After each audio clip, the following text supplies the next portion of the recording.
Friends, welcome back to Punarjani. ഇന്ന് ഞാൻ പറയുന്നത് നമ്മളിവിടെ ഉണ്ടാക്കുന്ന പുനർജനി ഹെയർ ഓയിലിനെ കുറിച്ചാണ്.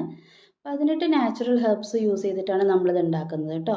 നമ്മൾ തന്നെ പോയി കളക്ട് ചെയ്ത് കൊണ്ടുവരുന്ന ഔഷധ സസ്യങ്ങളിൽ നിന്നാണ് ഉണ്ടാക്കുന്നത്. അതതിൻ്റെ ക്ലൈമറ്റും അതിൻ്റെ കണ്ടീഷൻസൊക്കെ അനുസരിച്ചിട്ടാണ് നമ്മൾ കളക്ട് ചെയ്യുന്നത്.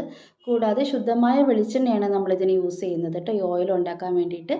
അതുകൊണ്ട് തന്നെ അധികം നീർപ്പിടുത്തോ കാര്യങ്ങളോ ഒന്നും ആർക്കും വരാറില്ല. ഈ ഓയിൽ യൂസ് ചെയ്തുകൊണ്ടുള്ള അഡ്വേഴ്സ് ഇഫക്റ്റൊക്കെ വളരെ കുറവാണ്. ഇതുവരെ അങ്ങനെയൊന്നും പറഞ്ഞിട്ടില്ല. കൂടാതെ നമ്മൾ ഇതിനകത്ത് അങ്ങനെയുള്ള ഇൻഗ്രീഡിയൻസ് ആഡ് ചെയ്യുന്നുണ്ട്. കാരണം പെട്ടെന്ന് ചില ഓയിൽസൊക്കെ, അധികം നമ്മുടെ ഓയിൽസ് എല്ലാം കുറച്ച് ശീതവീര്യം, സൗമ്യ ഗുണം ഇതൊക്കെ ഉള്ള ഓയിൽസ് ആയിരിക്കും. അങ്ങനെയുള്ള ഓയിൽസാണ് സാധാരണ ഹെയർ ഗ്രോത്ത് പ്രൊമോട്ട് ചെയ്യുക. അത് അധികം ആളുകൾക്ക് യൂസ് ചെയ്യാൻ പറ്റാറില്ല. നീർപ്പിടുത്തമുള്ളവർക്ക്, അതുപോലെ കഴുത്തിലേക്കൊക്കെ നീരിറങ്ങുന്നവർ, അങ്ങനെയുള്ള ആളുകൾക്ക് സാധാരണ ഇങ്ങനെയുള്ള ഓയിൽസ് യൂസ് ചെയ്താൽ അവർ കുറച്ച് അപ്ലൈ ചെയ്യുമ്പോൾ തന്നെ അവർക്കത് നിർത്തേണ്ടി വരാറുണ്ട്. അപ്പോൾ അങ്ങനെയുള്ള കംപ്ലയിൻറ്റ്സ് നമ്മുടെ ഓയിലിനില്ല. നമ്മൾ അതിന് വേണ്ട ഇൻഗ്രീഡിയൻസ് അതിൽ ആഡ് ചെയ്തിട്ടുണ്ട്.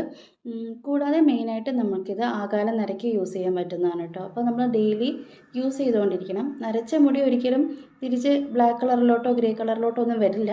പക്ഷേ എങ്കിൽ പോലും കൂടുതൽ മുടികൾ അങ്ങനെ വരാതിരിക്കാനും ആകാലനര പ്രിവെൻറ്റ് ചെയ്യാൻ നമുക്കത് നേരത്തെ യൂസ് ചെയ്യാവുന്നതാണ്. ഈ ഓയിൽ എയർലി സ്റ്റാർട്ട് ചെയ്താൽ നമുക്കത് അങ്ങനെ ഒരു കണ്ടീഷനിലോട്ട് വേഗം അധികം ഹെയർസ് ഗ്രേ ആവാതെ ഇരിക്കും.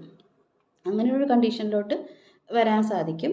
അപ്പോൾ അതാണ് പറയുന്നത്. പിന്നെ കൂടുതലായിട്ടും സ്കിന്നിലെ പ്രോബ്ലംസിന്, സ്കിന്നിലെ പ്രോബ്ലംസ്, ഡാൻഡ്രഫ്, അതുപോലെ തന്നെ ഇൻഫെക്ഷൻസ്, അങ്ങനെയുള്ളതിനൊക്കെ, പിന്നെ അതുപോലെ ഒരുപാട് വേർത്തിട്ട് നമ്മുടെ സ്കൂളിൽ പോകുന്ന കുട്ടികളൊക്കെ ഒരുപാട് വേർത്തിട്ട് അവരുടെ തലയിൽ കുറച്ച് ബുദ്ധിമുട്ടുകളൊക്കെ ഉണ്ടാവും, ഇറിറ്റേഷൻ ഉണ്ടാവും.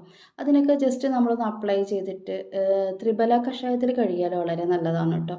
അതിപ്പോൾ അഡൾട്ട്സിനും അത് തന്നെ യൂസ് ചെയ്യാം. ത്രിഫല 2 സ്പൂൺ ഇട്ട് തിളപ്പിച്ച് ഉണ്ടാക്കുന്ന കഷായത്തിൽ സ്കാൽപ്പ് നല്ലോണം കഴുകിയാൽ നല്ലതാണ്. അപ്പോൾ ഇത് നമ്മളിപ്പോൾ 100 ml ബോട്ടിൽസിൽ അവൈലബിൾ ആക്കിയിട്ടുണ്ട്. അപ്പോൾ ഇത് വാങ്ങി യൂസ് ചെയ്തിട്ട് നമുക്കത് പറ്റുന്നതാണോ, നമ്മുടെ ബോഡിക്ക് പറ്റുന്നതാണോ എന്ന് നോക്കിയിട്ട് വേണമെങ്കിൽ ഫർദർ ഓർഡർ ചെയ്താൽ മതിയാവും. നമ്മൾ ഓർഡർ അനുസരിച്ച് ഇവിടെ പ്രിപ്പയർ ചെയ്ത് കൊടുക്കുന്നതാണ്. അപ്പോൾ ഓയിൽ വേണ്ടവർ നമ്മൾ ഡയറക്റ്റ് ഒന്നുകിൽ ഹോസ്പിറ്റൽ, ക്ലിനിക്കിൽ കോൺടാക്റ്റ് ചെയ്യുക. അല്ലെങ്കിൽ നമ്മൾ ദൂരെയുള്ളവരാണെങ്കിൽ കൊറിയർ സർവീസ് വഴി ഓയിൽ കൊടുക്കുന്നതാണ്. Thank you.